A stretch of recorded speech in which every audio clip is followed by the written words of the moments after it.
Então, estudo 46 aí, né? Não furtarás, né? É esse aí. Bem, nós estamos trabalhando os mandamentos de amor ao próximo, né? Que é a segunda tábua da lei de Deus aí, né? Já trabalhamos a primeira, que é a tábua que tem só mandamentos de amor a Deus, como não terás outros deuses diante de mim, não farás para ti mais cultura, não os adorarás, né? Não tomarás o nome do Senhor teu Deus em vão, lembra-te do dia do sábado. A segunda tábua são mandamentos de amor ao próximo, os quais nós estamos trabalhando. Honra teu pai e tua mãe, já foi, né? Não matarás, não adulterarás, foi o da semana passada, né? E dessa semana nós vamos trabalhar com não furtarás. Bem, no estudo, né, um resumo da semana passada, nós vimos aí, né, ah, que certo e errado depende da mundivisão que você tem, né? A questão da sexualidade, né? Então existe óticas que enxergam a sexualidade bíblica uma besteira. Então não adianta você pegar um óculos LGBT que ia mais para você querer entender a mundivisão bíblica que não vai bater, né? Então vai depender da ótica que você tem. Então na ótica bíblica foi o que nós estudamos. E nós verificamos que o mandamento, né, de não adulterarás não se limita à traição, né? Ele é mais amplo, é todo tipo de perversão sexual, né? Toda coisa relacionada aí à sexualidade, né? Nós vimos que a homossexualidade é uma prática comum na visão LGBTQ, que agora é que a mais, né? E temos também agora a visão bíblica. Já na bíblica, a homossexualidade ela é errônea. O certo seria a visão heterossexual no padrão bíblico. Para a Bíblia, nós vimos aí que ela é contra a necrofilia, né? Que é sexo com mortos. Ela é contra a pedofilia, que é relação com criança. Ela é contra a zoofilia, que seria a relação com animais, né? Alguns chamam esse tipo de relação de. Como é que chama? Zoofilia e bestialidade, né? A Bíblia também é contra a troca de casais, né? O pessoal chama aí de swing. Ela é contra a traição, né? Ela é contra a bigamia, trigamia ou poligamia. Nós vimos que ela é contra o incesto, que é sexo com parentes próximos, né? Segundo a Bíblia, deixa de ser parente próximo a partir dos primos, tá? A visão bíblica apresenta nesses aspectos aí. Mas agora pais, avós, tios, irmãos, netos, noras e genros, cunhados, sogros, a Bíblia ela abomina, ela condena esse aspecto, né? A questão dos primos aqui, né? Dos primos para frente a Bíblia silencia, então se dois primos vão querer se casar, a Bíblia não trabalha isso como condenação. A Bíblia é contra o estupro, né? Ela é contra pensamentos impuros, contra a pornografia, além de ser contra a traição. O único caso de divórcio que a Bíblia endossa novo casamento é o divórcio que ocorreu por conta de uma traição, tá? A Bíblia endossa o novo casamento.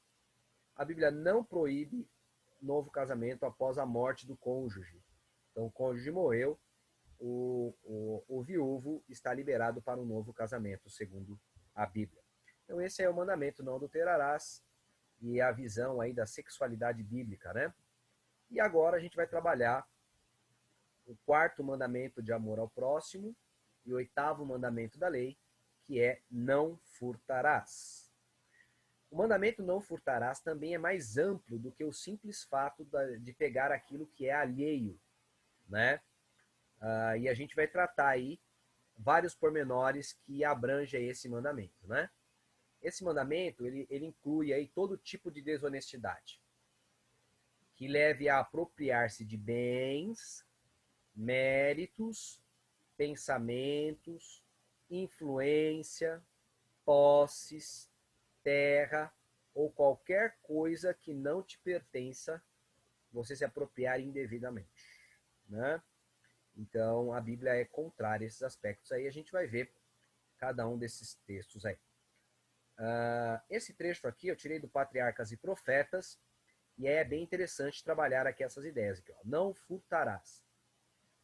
Ela fala, tanto os pecados públicos como particulares são incluídos nessa proibição. Então, o erro não está em ser escondido ou na frente da pessoa. Está em você tomar posse daquilo que não te pertence. O 8º mandamento condena o furto de homens e tráfico de escravos. Então, bem interessante esse aspecto aí. Furto de homens, a ideia aí, né, dos homens que iam nas terras, roubavam os negros, levavam para outra terra, prometendo coisa e transformavam eles em escravos. Traficar escravo, a Bíblia é contrária, né? Quando a Bíblia ela trabalha a palavra ali escravo, como você vê na Bíblia, algumas vezes traduzido por servo, você vai verificar que era uma espécie de trabalho da época, tá?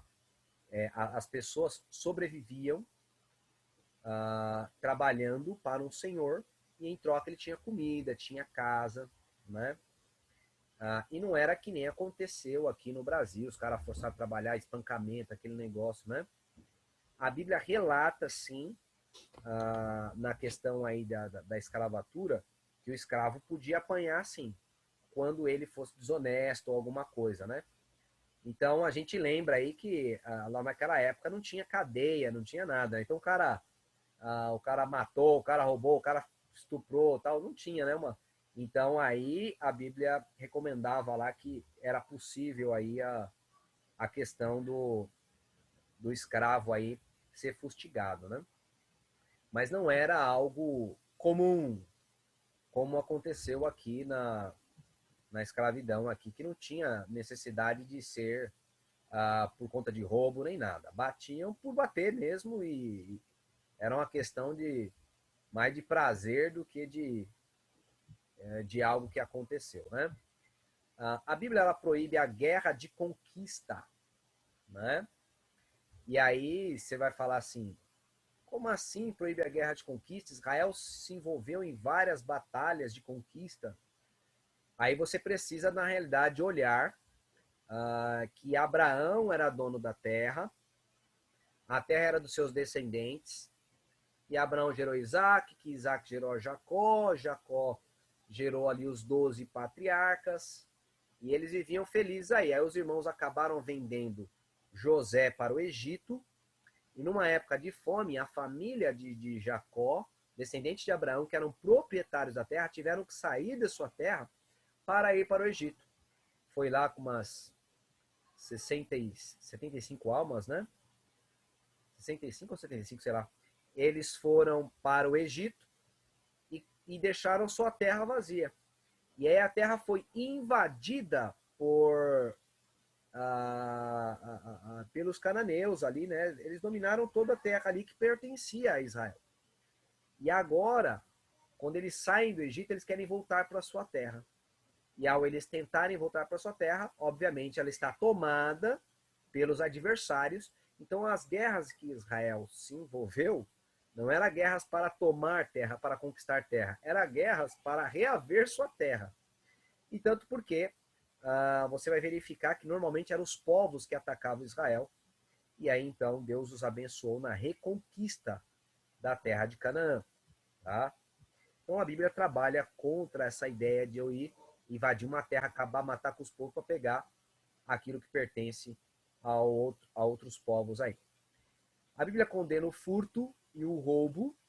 A gente vai ver a diferença do furto e do roubo mais para frente. Há diferença. Eu aprendi essa diferença a duras penas. Exige estrita integridade nos mínimos detalhes dos negócios da vida. Suas contas, sua conta bancária, seus boletos, né? Empréstimos, coisa que você compra, comprou a Avon da irmã lá, tem que pagar direitinho. O mandamento trabalha com esse aspecto aí. Veda o engano no comércio, né? Seja por peso, né? Tem gente que coloca um peso, uma balança enganosa lá, né? Que marca 1 quilo, mas ela está marcando, por exemplo, 800 gramas, 900, 950. Ou seja, a pessoa está sempre ludibriando, tomando aquilo que é do outro, pouco a pouco. A Bíblia condena esse aspecto. Requer o pagamento de débitos e salários justos. Olha que coisa interessante, aí também trabalha quando o patrão tem um empregado que está trabalhando em determinada função, sabe que ele tem que receber mais, e o patrão não paga, o patrão está roubando esse funcionário, né?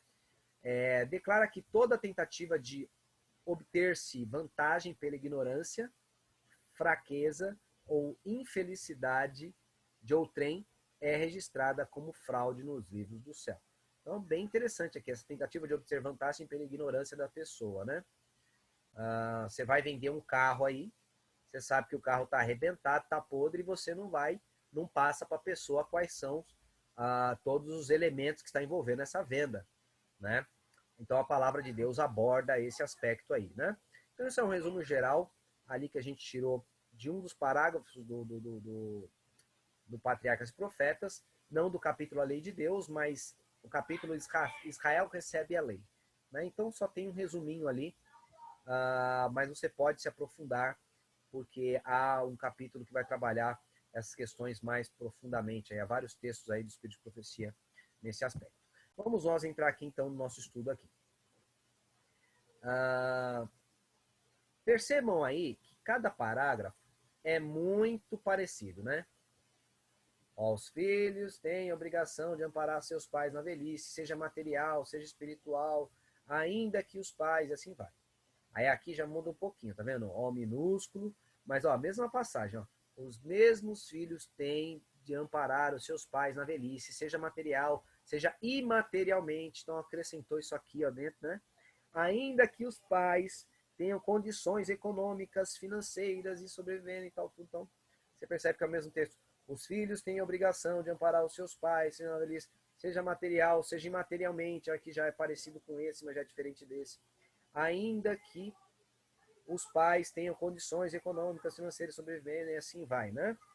Os filhos têm a obrigação de amparar os pais na velhice, seja material, seja imperialmente, ou seja, a pessoa foi copiar e acabou errando aqui, né? Ou o corretor fez a mudança do texto aqui, né? Ainda que os pais tenham condições, ó. Os filhos, aí já errou aqui no português aqui, já colocou minúsculo aqui, tem a obrigação de amparar os seus pais, material e imaterialmente, ainda que minúsculo de novo, né? Que os pais tenham condições e assim vai. Os filhos têm a obrigação. O que é isso, galera? Isso aí foram as respostas de diversas provas de alunos meus. Eu dei uma pergunta lá, né? E eles tinham que responder. Era sobre o mandamento não honra teu pai e tua mãe. E aí você percebe que os alunos, como a avaliação era online, né? Os alunos se apropriaram aí de um texto, partilharam o texto um com o outro, aí vai fazendo mudança aqui e acolá e vai lançando lá como respostas suas aí, né?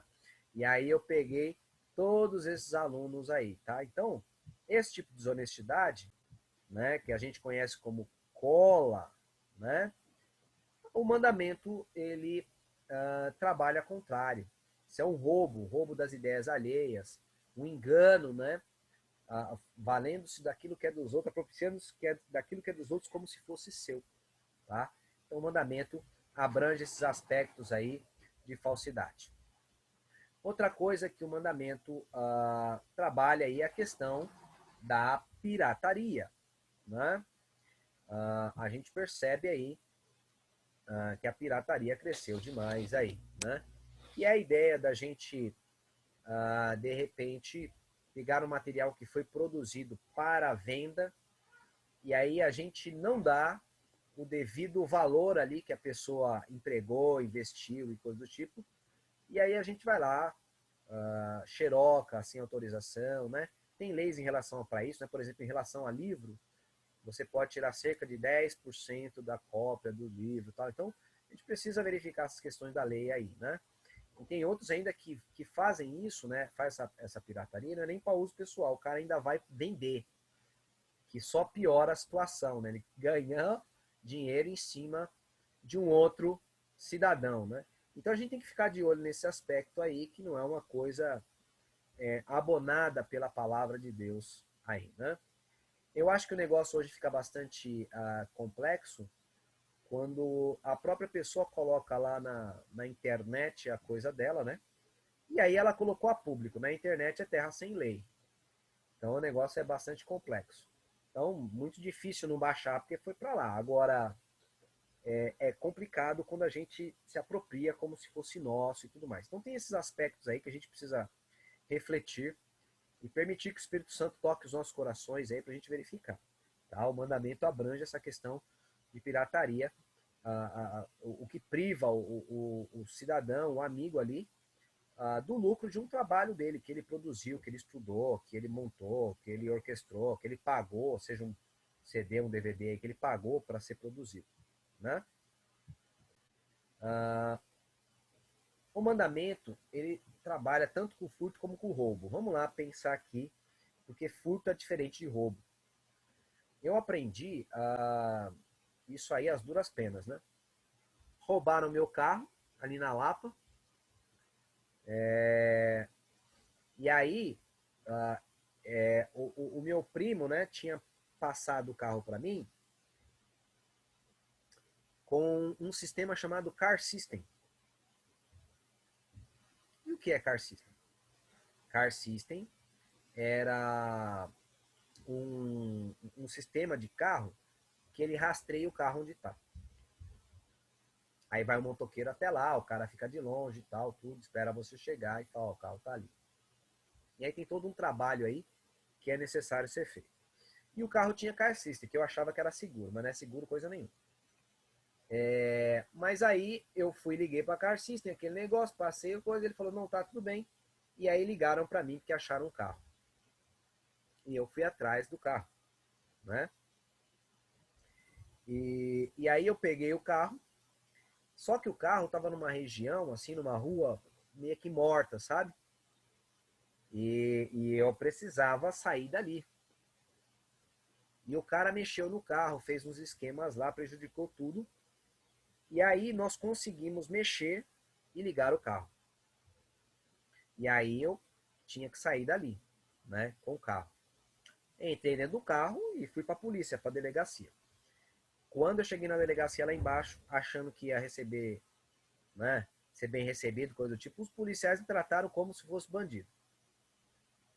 Ah, você é pilar, tirou o carro de lá, vagabundo, não sei o que lá. Eu falei, misericórdia. O que acontece é que eu não podia ter tirado o carro do lugar. Por quê? Vamos supor que esse cara matou alguém com o carro. Eles tinham que ver o carro, fazer perícia no carro, verificar se teve alguma coisa, para aí então eu pegar o meu carro, entendeu? E agora os caras começaram a falar, e se ele matou alguém, a culpa é tua, quem vai preso é você, que não sei o que. Nossa, maior pressão. E eles estavam estressados lá também, porque eles tinham ido para um confronto com o bandido e acabaram matando o bandido. E quando o policial mata bandido, é um problemão para cima deles lá, né? Então, eu depois fui falando com o camarada lá, né? Depois de horas e horas, né? E aí o cara falou assim para mim, escuta, esse carro foi roubado ou foi furtado? Eu falei, então, homem, foi o seguinte, eu estacionei o carro, assim, assim, assado, tal, tudo. Aí veio os bandidos, levaram, aí o cara começou a gritar, foi roubado ou foi furtado? Eu falei, mano do céu, eu nem sabia que tinha diferença. Aí foi ali que eu aprendi, as duras penas, com muito sofrimento e tremor, sendo honesto, roubado, como se eu fosse o bandido, tava lá eu respondendo ali, e aprendi qual a diferença do furto e do roubo, e vou passar para vocês que não vão precisar aprender com muita dor, né? Olha só o que acontece. Furto é crime menos grave, de acordo com a lei, tá? Por quê? Porque não há violência. Então aqui mostrou um desenhozinho do rapaz ou moça, sei lá, que hoje está meio difícil, né, de você definir, tirando a carteira da bolsa da moça sem que ela percebesse. Isso é um furto, tá? É quando não tem arma, não tem violência, não tem ameaça. Agora, roubo é quando ocorre com violência, com ameaça e tudo mais. Então, esse caso aqui é o roubo, esse caso aqui é o furto, né? E a Bíblia, ela proíbe a ambos. Por quê? Ela condena como abusivo o que os homens julgam de menos importância, menos grave, o não furtarás. Então o mandamento diz não furtarás, ou seja, não pega a coisa do outro sem violência. Agora, com violência só piora o caso. Tá? Então a Bíblia é contra o não furtarás e não roubar também. Tá?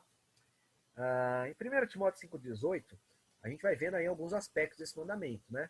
Olha o que diz aqui, pois a Escritura diz, não amordace o boi enquanto está debulhando o cereal. E o trabalhador merece o seu salário. O trabalhador é digno do seu salário, né? Então aqui tem a ver aqui com quando alguém faz algum determinado trabalho, a gente deveria pagar o que era devido e proporcional, e aí a gente não faz esse pagamento. A Bíblia considera como roubo, tá? Porque o trabalhador ele é digno do seu salário, né? Essa é a orientação aí da palavra de Deus que a gente precisa e deve seguir.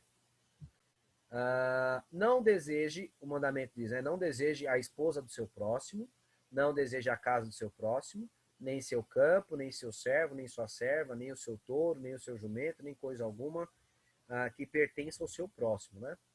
Então, obviamente, se a Bíblia já condena o desejo de, imagina pegar a esposa do próximo, ao campo do próximo, a casa do próximo, né? E tudo mais aí, né? Eu coloquei uma imagem ilustrativa zombando aqui, né? Porque esse presidente aí tem uma guerra aí com o movimento, os movimentos que invadem propriedades privadas aí, né? Bem, se você é uma pessoa que deseja a terra, obviamente você deve ter contato com o INCRA e verificar as terras ali que ele vai fornecer e passar para você, que eles estão distribuindo, tá?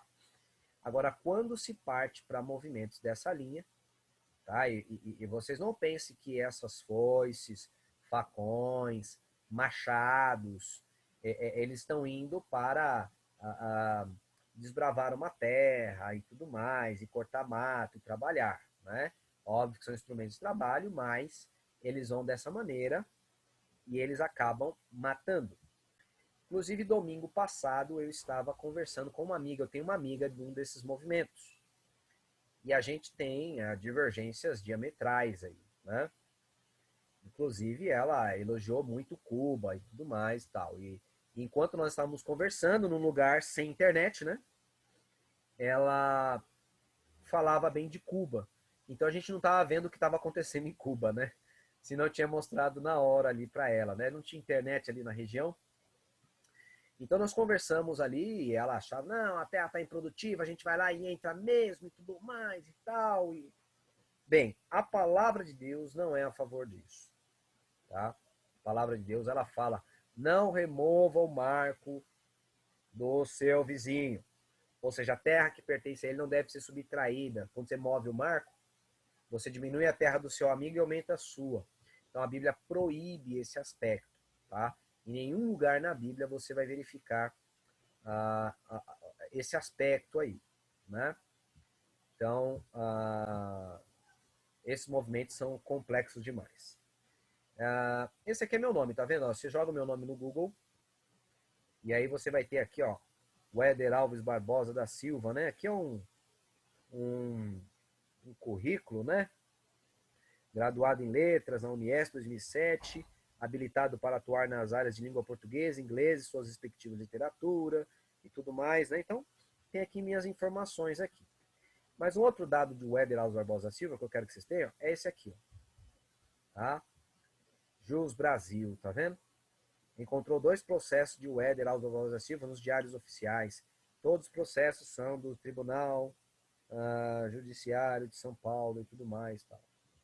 Então o Éder, ele está na justiça, né? O que aconteceu aí, galera? O Éder roubou também? Não, não foi assim não.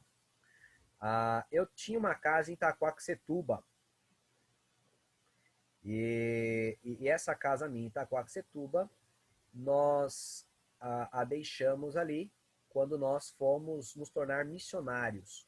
Uma mulher ficou morando lá e tal, e ela já achava que a casa era dela, tudo mais. Deu uma rola esses aspectos aí depois, né?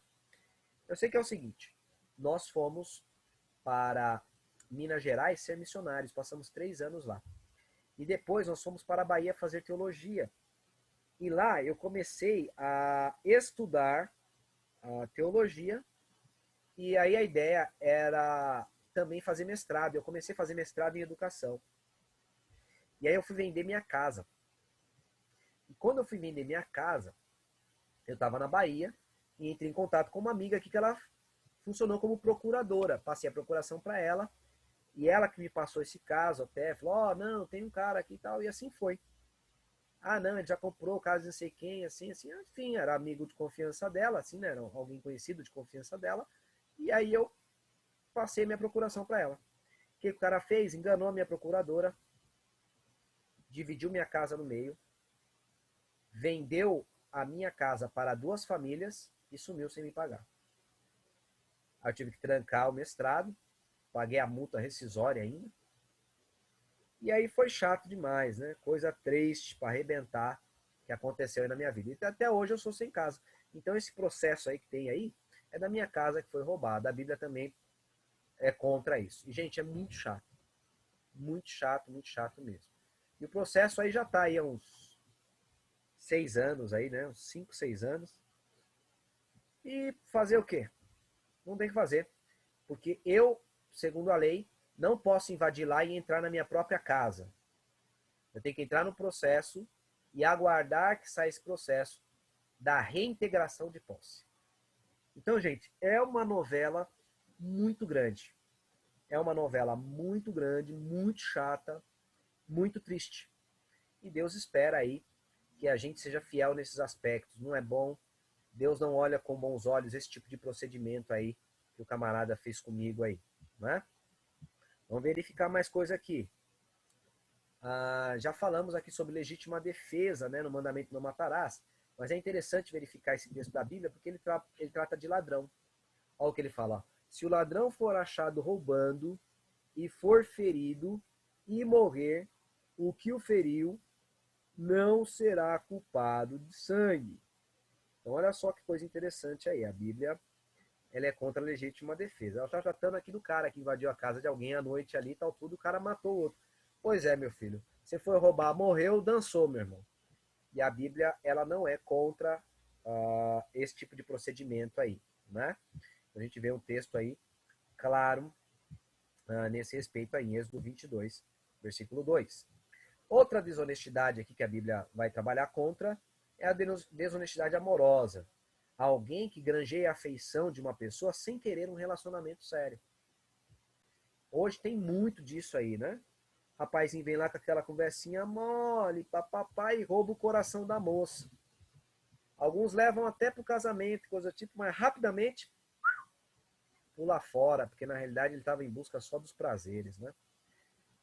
Então a Bíblia é contrária a esses aspectos também. Isso é uma espécie de roubo que Deus ele vai cobrar desses cidadãos aí que foram desonestos com as pessoas aí, tá? Com os sentimentos das pessoas. Tá? A Bíblia proíbe esse aspecto aí também de roubar coração. Só namore quando você tem a intenção mesmo de casar e assumir, tá? Essa é a ideia. Virgindade. A Bíblia também condena o roubo das virgindades, gente. Olha aí, né? Tem texto sobre isso também, olha lá. Se um homem seduzir uma virgem que ainda não estava prometida em casamento e se deitar com ela, deverá pagar o seu dote completo e ela se tornará sua esposa. Ele vai ter que casar com ela. Porque a Bíblia não é a favor desse roubo aí. Contudo, se o pai dela se recusar, só se o pai dela se recusar, ela não quiser casar, entregá-la, ainda assim o homem terá que pagar o equivalente das virgens. Então o cara teria que pagar o preço da virgindade que ele roubou, que era o dote de casamento. Ou seja, o cara ia pagar uma propriedade lá para o pai da moça, né? porque a Bíblia também é contrária ao roubo da virgindade, né? Então é interessante como o mandamento é abrangente, ele envolve outros aspectos aí, né, que acaba ligando com o mandamento. E aí a gente vê aqui um professor aqui, né, texto, na lousa escrito impostos, e aí ele começa a conjugar, né, o verbo pagar na língua portuguesa, no presente do indicativo, né? Eu pago, tu pagas, e aí ele muda o verbo, né? Ele torra. Nós pagamos, vós pagais, e eles torram. É assim, né? Bem, queridos, embora seja triste, a Bíblia ordena que paguemos os nossos impostos. Então, conta de luz, conta de água, o valor que está a gasolina, o ICMS que o nosso governador aumentou aí, né? E é engraçado que o imposto da gasolina, por exemplo, foi reduzido na fonte a zero. Sai num valor a zero. Mas quando chega aqui na bomba, é tanta gente trapaceando que vai a R$ 6 aí o litro da gasolina. Infelizmente o negócio tá feio demais. Mas a Bíblia fala o quê? Paga os impostos, meus filhos. Então quando a gente não paga imposto, a Bíblia não está nos favorecendo, apoiando, né?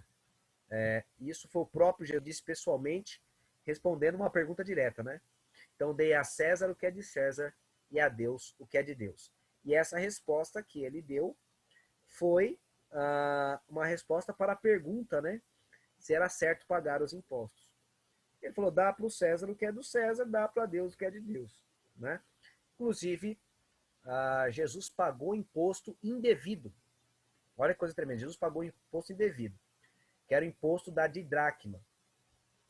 A didracma, que eram as 2 dracmas, elas eram impostos que só deveriam ser pagos quem não fosse profeta e quem não fosse levita. E Jesus não era levita, mas era profeta, então ele não tinha que pagar os impostos.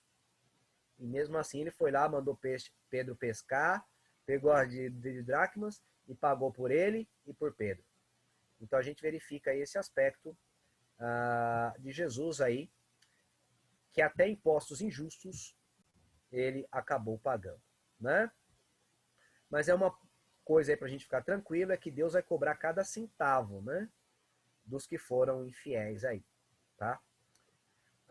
Dízimos e ofertas. Importante a gente ver isso aí, né? A Bíblia trabalha esse aspecto também, né? Quando ela diz, roubará o homem a Deus? Todavia vós me roubais e dizeis, em que te roubamos? Nos dízimos e nas ofertas. Com maldição sois amaldiçoados, porque a mim me roubais, vós, a nação toda. Trazei todos os dízimos à casa do tesouro, para que haja mantimento na minha casa. E provai-me nisto, diz o Senhor dos Exércitos, se eu não vos abrir as janelas do céu e não derramar sobre vós bênçãos sem medida. Então é bem interessante esse aspecto aí, que ele fala dos dízimos das ofertas, quando nós não dizimamos e quando nós não ofertamos, nós estamos roubando a Deus, tá? Mas aí você pode dizer para mim assim, né? Poxa vida, Weder, o pastor da minha igreja é ladrão, né? E aí, como é que fica? O pastor ladrão precisa denunciar e precisa trabalhar contra ele, sim. Mesmo assim, não estamos liberados para não devolver os dízimos e as ofertas. Vamos lá verificar aqui para a gente poder entender. Olha lá. Foi-me mostrado que um anjo relator faz um registro fiel de toda oferta feita a Deus e posta no tesouro, bem como dos resultados finais dos recursos assim doados. Os olhos do Senhor tomam conhecimento de toda moedinha consagrada à sua causa e da boa vontade ou relutância do doador. O motivo por que se dá também é registrado. As pessoas abnegadas e consagradas que devolvem a Deus o que lhe pertence, como ele requer, dízimo e ofertas, serão recompensadas segundo as suas obras. Ainda que os recursos assim consagrados sejam mal aplicados, ou que aplicou mal, ou que roubou mesmo, né? de modo que não venham a preencher os fins que o ofertante tinha em vista, a glória de Deus e a salvação das almas. Aqueles que fizeram o sacrifício em sinceridade de coração, com a única finalidade de glorificar a Deus, não perderão a sua recompensa. Daqueles que fizeram mau uso dos recursos dedicados a Deus, será exigido prestarem contas de sua mordomia. Então, se houver algum pastor, algum ladrão, coisa do tipo, Deus diz que o couro vai comer para ele. Mas nós não estamos liberados para não devolver os dízimos e as ofertas aí, tá? Então é importante a gente pensar nesse aspecto aí. E já já eu vou falar aí também da igreja adventista, que é um pouco diferente das igrejas evangélicas, né? Esse conselho fica mais para a igreja evangélica, porque na igreja adventista dificilmente você vai encontrar um pastor ladrão. Não é que não tem pastor ladrão. Dificilmente você vai encontrar, porque o sistema inibe. O dinheiro da igreja não vai para a mão dele. São tesoureiros que os membros da igreja escolhem e eles depositam numa conta. Então, o dinheiro não vai para a mão do pastor. Por isso que você não vai encontrar, normalmente, aí pastor adventista ladrão. Tá? Vamos continuar vendo mais coisa aqui. Ó. Exemplo de Jesus nesse aspecto. Ó. Jesus louvou a viúva que ofertou tudo. E veja, na época, Jesus tinha consciência que os sacerdotes eram desonestos, roubadores. Expulsou os camaradas lá do templo, lá, que trabalhavam com o negócio dentro do templo. Então, mesmo assim, Jesus louvou a viúva que ofertou tudo. É um incentivo, um elogio para aqueles que têm a coragem e a fé de doar tudo. Ó, curou homens, e ao eles curar os homens, ele ordenava para os homens irem ao templo ofertar como demandava a lei. Ao templo que ele mesmo chamou os sacerdotes de lobos roubadores. Então veja, Jesus sabia que era lobo roubador, mas ele curava o homem e falava, vai oferecer lá a oferta segundo a lei Moisés ordenou. Ele tolerou Judas como tesoureiro dos discípulos, sabendo que Judas era ladrão. Pois Judas ainda não tinha sido pego no crime, então Jesus tolerou, mesmo sabendo que Judas era ladrão. Então, queridos, esses exemplos nos mostram que não nos cabe aí, né, desviar o dízimo e as ofertas por conta da desonestidade de um determinado pastor que ainda está como suposta. Agora, quando vier à tona, a gente vai denunciar, a gente vai para cima, aquele negócio, né? E aí ele vai ser removido desse cargo aí, né? Vamos lá, tem mais coisa aqui. Pseudo-pastores malandros supuseram que a devolução do dízimo e das ofertas era um plano de enriquecimento pessoal. Então, há pastores que estão recebendo dízimo e as ofertas como um plano de enriquecimento pessoal. Dá uma olhada só nessa miséria aqui. Ó. Veja essa notícia aí.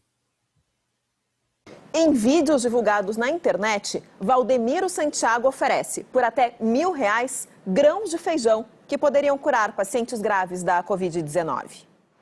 O suposto milagre chegou ao Ministério Público Federal. A Procuradoria da República conseguiu que os vídeos em que o pastor oferece o feijão milagroso fossem retirados da internet. Em um deles, Valdemiro Santiago de Oliveira, da Igreja Mundial do Poder de Deus, oferece aos fiéis feijões que, segundo ele, curam casos graves da Covid-19. Você vai semear essa semente, ela vai nascer e na planta que nascer vai estar escrito se toma bem. Tá sem imagem aí para vocês? Para mim tá. Tá. O que acontece, queridos? Assim, minhas filhas quebraram a tela do meu computador e eu fui para arrumar, deixei o meu computador e estou usando um computador do rapaz da loja de computadores, né?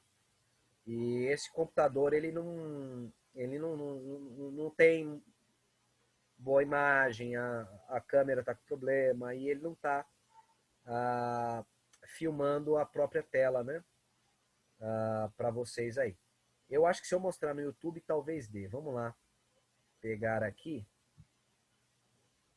Eu creio que se a gente for no YouTube, talvez dê. Vamos lá.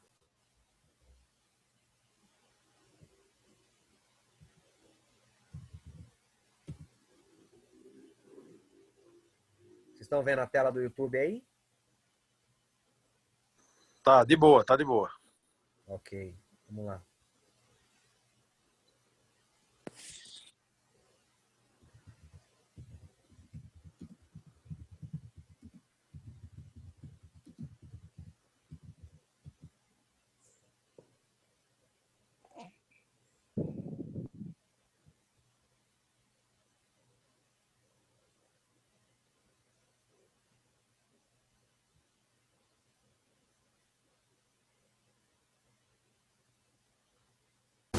O São Vicente.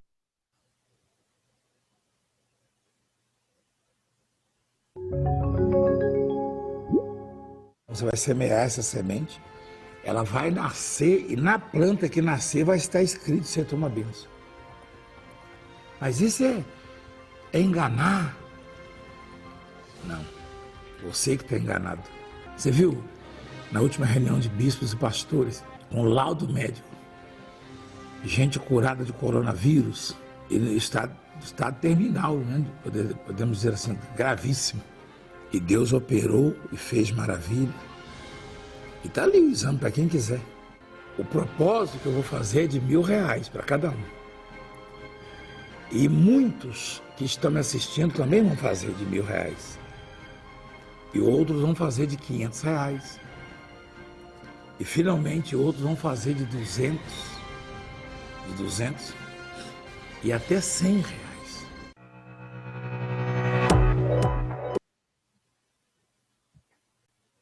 Então, queridos, de fato mesmo existe, né? A desonestidade aí para tudo quanto é lado. E a gente tem que ficar alerta, denunciar quando vê esse tipo de coisa, coisa do tipo, né? Que Deus tenha misericórdia de nós aí. E louvamos a Deus porque na Igreja Adventista ainda não tem visto esse tipo de coisa, né? Exatamente por conta do sistema aí. Mas existem pastores ladrões, por isso é importante a gente pensar aí sobre o procedimento deles, né? Agora, podemos crer que todas as igrejas são falsas por causa desse procedimento, deste pastor? Não. Apenas as que possuem o mesmo comportamento é que é do Satanás. E aí você vai para cima, né? Como a Bíblia fala aqui, ó, cautelai-vos dos falsos profetas. Eles virão, que se vos apresentam disfarçados em ovelhas, mas por dentro são lobos roubadores. A Bíblia já tinha falado sobre isso. Pelos seus frutos os conhecereis, né? E a Igreja Adventista é diferente, né? Os pastores não são donos, eles são assalariados. Então, por isso, como o dinheiro da igreja não passa na mão deles, você não vai ver essas coisas aí, é muito raro. Membros recebem recibos do valor doado, e se não creem mais na igreja e desejam seus recursos de volta, podem apresentar os seus recibos e pedir ressarcimento. A Igreja Adventista devolve. Você vê para Isso eu tenho uma ressalva. Eu acho que essa devolução, eu não sei se ocorre não. Quer dizer, eu não conheço gente que pediu, só se fosse na justiça, mas eu acho que essa devolução, eu acho que a igreja não teria nem o direito, porque foi doado voluntariamente, mas eu desconheço que tem essa devolução não, cara. Pois é, mas tem, tá? E é lógico, tem que entrar com aspectos legais, porque tem gente que pode falsificar aqueles boletins e tudo mais, aí tem todo um aspecto, mas a igreja devolve, tá? E já vi, não vi um caso só não, tá? Você vai apresentar os seus recibos e vai fazer auditoria. Às vezes nem entra em processo, às vezes entra em processo porque entra em falsificação de recibos. Mas existe isso aí, Wesley, na Igreja Adventista. E a igreja não tem o direito de devolver? Bem, é complicado, porque o cara está pedindo que é dele, né? Que ele falou. Então a Igreja Adventista age de modo diferente aí desses camaradas. E é por isso que é entregue recibos para as pessoas. Tem mais. Você vê para onde vai o dinheiro, né? Construção de hospitais, clínicas, igrejas, escolas, manutenção de missionários, TV Novo Tempo e seus brindes gratuitos e todos os telespectadores que pedirem, né? Então você vê aí para onde está indo o dinheiro. Mesmo assim, o próprio Testemunho para a Igreja, volume 2, fala que os recursos que entram na igreja também seriam mal aplicados. Alguns aplicariam mal o dinheiro. Então, há também aplicação má do dinheiro dentro do adventismo. E isso não nos impede de doar, como diz lá. Deus, ele vai abençoar o doador que fez a sinceridade e vai cobrar daquele que usou mal os recursos, tá? Mas assim, a gente deve continuar ainda entregando ao Senhor aquilo que lhe pertence. Tanto porque é desses recursos que vem o salário também dos honestos. Então tem o encapetado, mas tem o honesto também. Alguns textos que vai falar sobre roubo, bem interessante aqui. Ó. Se alguém roubar um boi ou uma ovelha e abater ou vender um animal, deverá indenizar 5 bois por um boi e 4 ovelhas por uma ovelha, né? Então, dependendo do que você roubasse, você tinha que pagar ainda 5 ou 4 vezes mais aí, né? É por conta disso que você vai ver Zaqueu falando lá. Se eu defraudei alguém, peguei alguma coisa, né? Eu vou devolver 4 vezes mais. É esse tipo de lei que está vindo aí nos lábios de Zaqueu. Quem roubou deverá pagar por aquilo que roubou. Se não tiver como restituir, será vendido a fim de pagar o que praticou. Aí ele teria que ser vendido como escravo e trabalhar como escravo até que ele pagasse aquilo que ele roubou. Né? Na realidade, se ele roubou uma ovelha, teria que pagar 4 ovelhas. Se roubou um boi, teria que pagar 5 bois. Então ele ficaria até que desse o valor de 5 bois. Né? Se o animal roubado, boi ou jumento ou ovelha, for encontrado vivo em seu poder, restituirá o dobro. Então, ele vai ter que devolver o animal para o rapaz e doar ainda mais um boi, né? Se for achado no poder dele, estiver com ele, né? Se alguém fizer seu animal passar por um campo ou uma vinha e o deixar pastar no campo de outrem, restituirá a parte da comida desse campo, conforme o que ajustar. Se ele deixar pastar o campo inteiro, pagará com o melhor do seu próprio campo e o melhor da sua própria vinha. Se um fogo se espalhar e alcançar os espinheiros e queimar os feixes colhidos, ou o trigo plantado, ou até mesmo a lavoura toda, aquele que praticou o incêndio restituirá o prejuízo. Então, a gente precisa trazer isso para o nosso tempo, porque a gente não trabalha com essa questão de colheita e coisa do tipo, mas a gente pode trazer para o nosso tempo aí, né? O caso de eu, com um carro, destruir o muro do cidadão, eu tenho que pagar. O caso de eu liberar um cachorro, meu cachorro ir furar o pneu do carro do vizinho, entre vários aspectos aí, né? A gente aqui deve ser responsável desses aspectos aí com animal e questão de natureza, né? Outra coisa que é interessante é cuidado com o plágio, tá? Então, o plágio também é um roubo, é você se apropriar das ideias de um outro aí, né? E apresentá-las como fosse sua. E aí vem a pergunta, será que Ellen White foi plagiarista? Bem, queridos, há essa acusação desde... como é que é o nome daquele camarada? Tem o Walter Rea, né? Walter Rea, e o outro é Camwright, pastor Camwright. Começou com Camwright, foi o primeiro que fez a acusação contra Ellen White de plágio. E você encontra textos de outros autores nos livros de Ellen White. Tem no Patriarcas, tem no livro de Saúde. E aí, Ellen White foi plagiarista? Essa é uma pergunta, uma acusação forte aí. Fala aí, Wesley. Na prática, tem que assim, nas regras de uso de uma ideia de outro, Se eu citar a fonte, eu estou acobertado. Nas regras normais, né? Aí eu não sei realmente esses detalhes de Ellen White. Mas Então, se eu faço uma dissertação, um artigo e cito a ideia de um outro, um pensamento, uma pesquisa, eu tenho que citar a fonte. muito bem, muito bem. Ellen White não citou a fonte em todos os livros. No Grande Conflito você vai ver lá D'Albinê, você vai ver ali Lefebvre, mas na maior parte dos livros não foi citado. O próprio Flávio José, né? Que ela cita algumas coisas que é Flávio José, que é o pesquisador, né? O historiador. Historiador. E aí? Nos livros que ela citou, legal. E nos livros que não citou? Então, esse é o ponto. Esse é o ponto. Então, vou começar com uma coisa, já que você me falou, isso aí é bem interessante. Essa regra que você está falando, Wesley, ela é uma regra recente. Pode-se usar, mas deve fazer a citação do outro. Essa ideia é recente. Então, nós estamos cometendo um problema anacrônico, um erro em relação ao tempo. Nós estamos usando uma regra, uma lei do presente para aplicar a algo do passado. E isso é bastante complexo. Vamos dar um exemplo aqui. Deus é a favor ou é contra o incesto?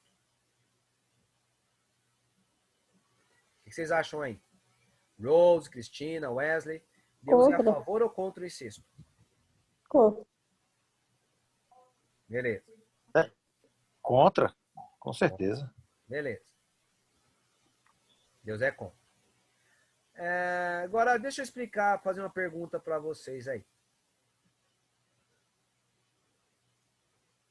Sete, filho de Adão, casou com quem?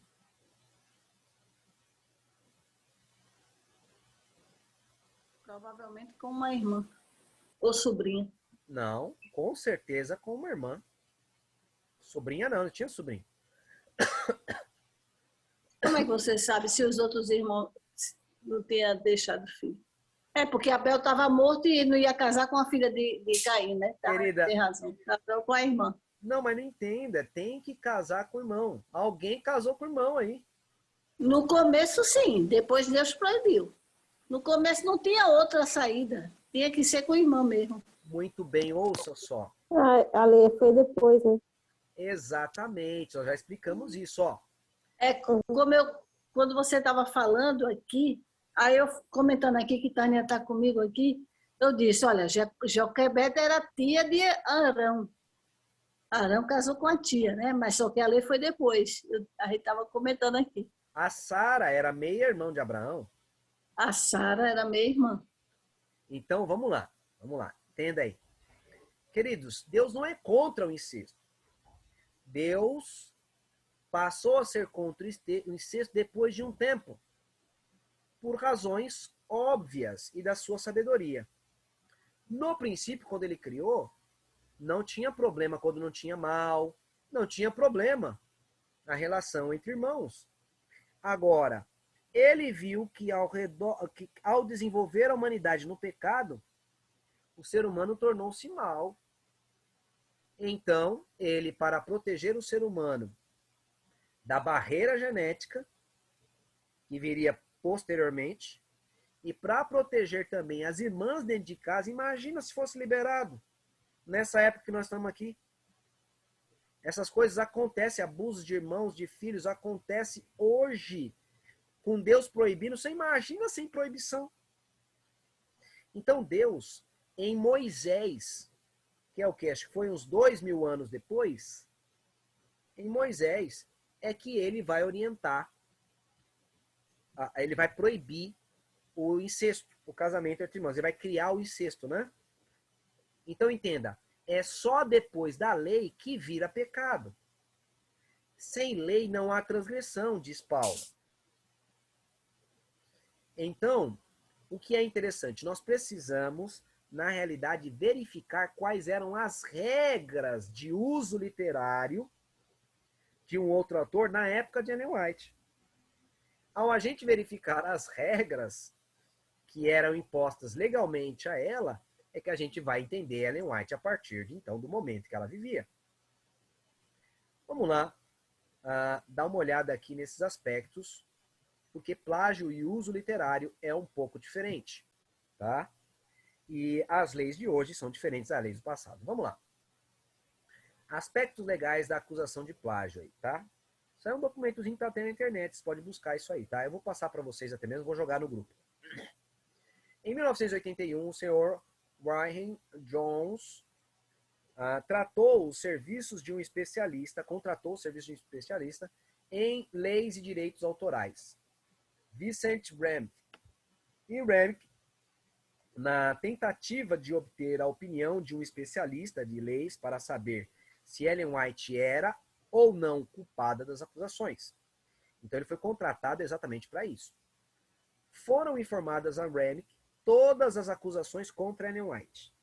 Então pegou os textos de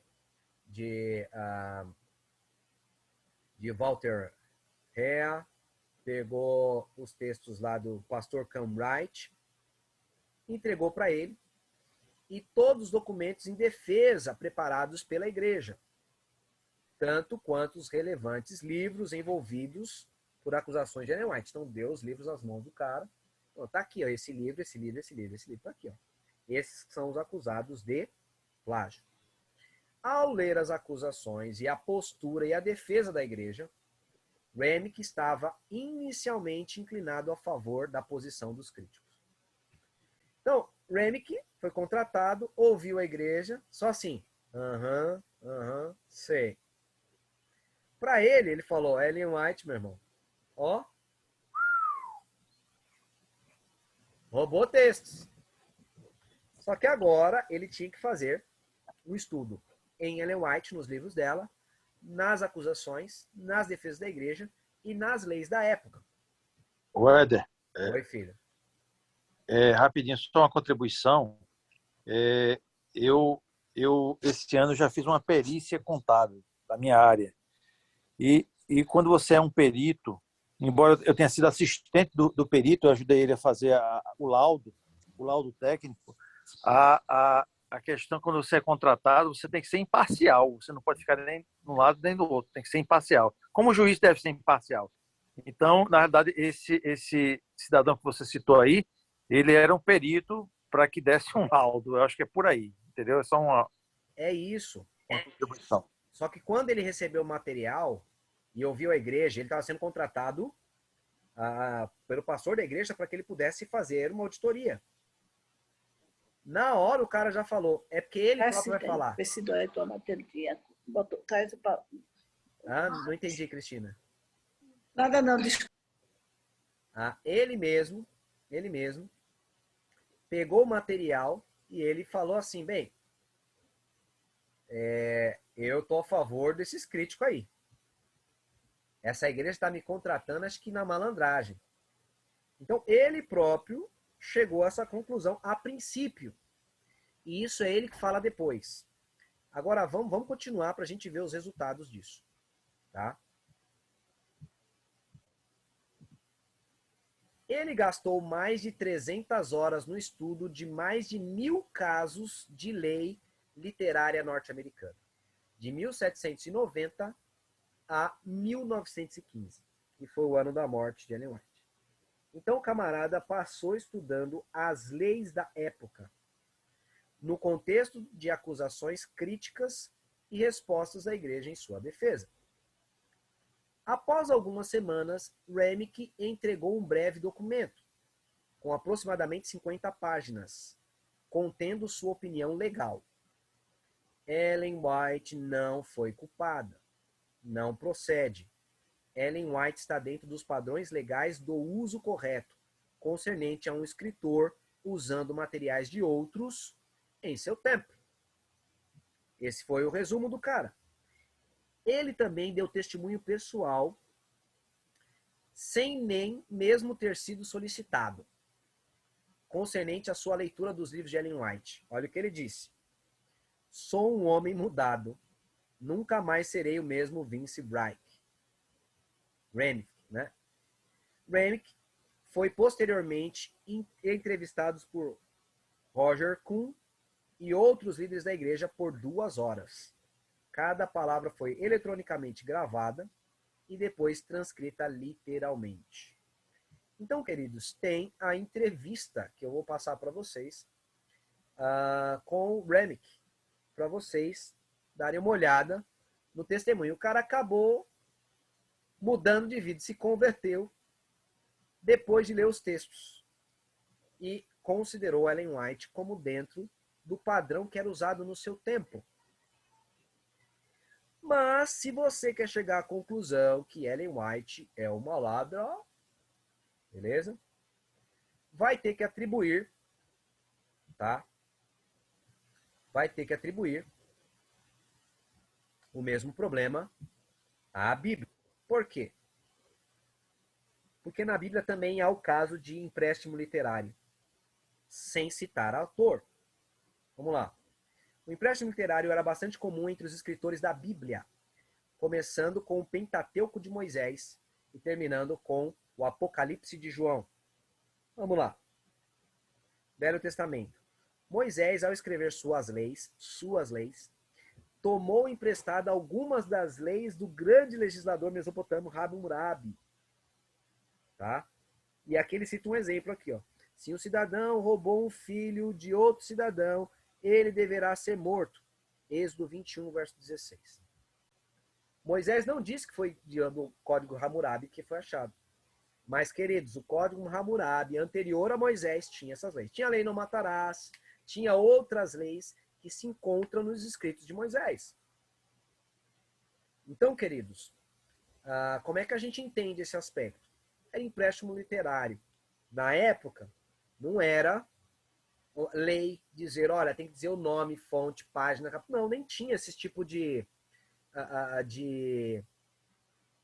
organização no período. Então a gente vê aí Moisés citando um outro autor, né? Código de Hammurabi, anterior a ele aí. Vamos ver mais. Vocês podem procurar Código de Hammurabi, vocês vão ver lá algumas leis. Tem uns textos bem interessantes na internet sobre isso. Nosso Senhor Jesus usou ideias e linguagens que outros haviam usado previamente, como, por exemplo, a regra de ouro. Mateus 7,12. Faça-se aos outros aquilo que você espera que seja. Isso aí é anterior a Jesus. Então já existia aquela regra, aquela máxima, e Jesus empregou em suas palavras, não citando a máxima, só apenas mencionando um pensamento que não era dele. Vou seguindo mais. Até algumas palavras na oração do Senhor podem ser encontradas nos primeiros rituais judeus de oração, conhecidos como Hakadish. Então, no Pai Nosso, se você ler ali o Hakadish, você vai ver alguns trechos do Pai Nosso lá. Então, entenda, ao Jesus mencionar isso aí, colocou no discurso dele, não citou autores anteriores que haviam mencionado aí, né? Aqui.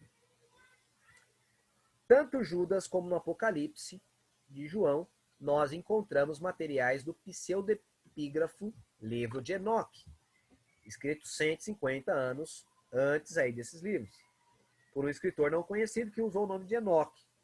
Tá? Enoque certamente nunca foi autor desse livro chamado de Enoque. Todavia é interessante notar que 2 apóstolos aí, né, acabaram usando o texto do livro de Enoque, que é um pseudepígrafo, no texto da Bíblia. Aquela tem também ali, ó, a citação ali da obra Ascensão de Moisés, ali aquela no livro de Judas, aquela briga lá entre Miguel e Satanás e tudo mais, está na obra A Ascensão de Moisés. Então, queridos, na Bíblia tem trechos tirados de outros livros que eles não mencionam a fonte do livro e usou como se fosse texto deles. Isso era uma prática comum na época da Bíblia e na época de Ellen White também era comum e acabou usando ali alguns textos, tanto porque, segundo foi William White que escreveu, que o anjo que havia aparecido para ela disse o seguinte, que Deus guiaria ela, por conta da pouca instrução dela escolar, Deus guiaria ela a autores preciosos que escreveram coisas boas, auxiliaria ela a fazer distinção entre o certo e errado, e eles poderiam empregar aqueles trechos bem escritos como ideias que Deus havia transmitido. Vamos ver mais aqui, tem mais textos aqui da Bíblia. Tem o de Paulo aqui, ó. Esse aqui não está mencionado? Espera aí. Esse aqui, ó. O apóstolo Paulo empregou Epimênides, um filósofo grego, ok? Que viveu 6 séculos antes de Cristo aí. Quando Epimênides diz, né? Eles criaram uma tumba para ele, aquele que é o santo e elevado. Cretenses, sempre mentirosos, feras terríveis, ventos preguiçosos. Mas vós não estáis mortos. O Senhor vive e habita para sempre, pois nele vivemos, nele nos movemos e existimos. Paulo emprega esse trecho aqui e ele chama até o Epimênides de profeta, né? Então, essas palavras não eram de Paulo, não cita o nome, mas ele usa o profeta para o poeta para tentar convencer os gregos.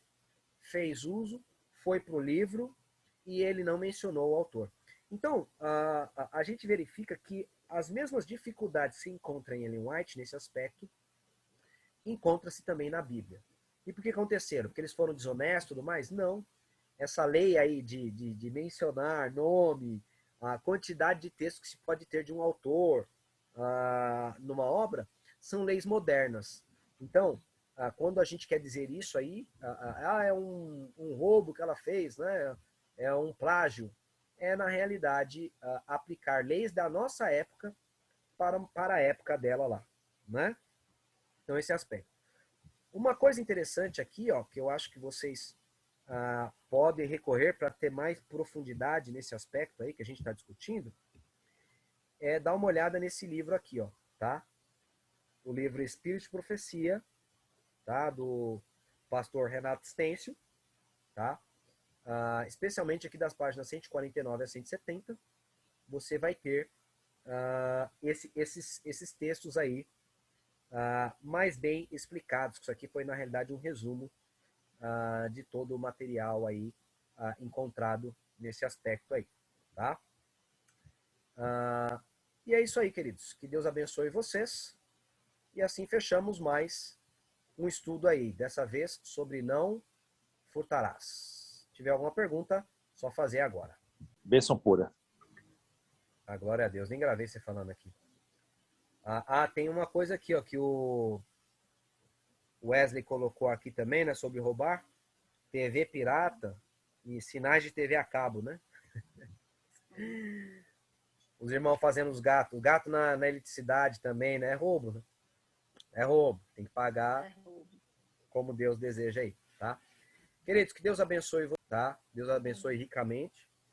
Nós vamos abrir o grupo ali depois para vocês falarem, coisa do tipo, e vamos postar lá os links aí de materiais aí dessa questão aí de Ellen White para vocês se aprofundarem um pouco mais, tá? Que Deus abençoe vocês. Vamos orar? Querido e santo Deus, maravilhoso Pai, queremos agradecer por mais um estudo e pedimos que o Senhor abençoe, para que nós não furtemos, mas honremos ao Senhor de todo o coração, sendo honestos em tudo que nós fizermos. Em nome de Jesus pedimos e agradecemos. Amém. Valeu, Deus abençoe vocês, galera. Fiquem na paz do Senhor. Deus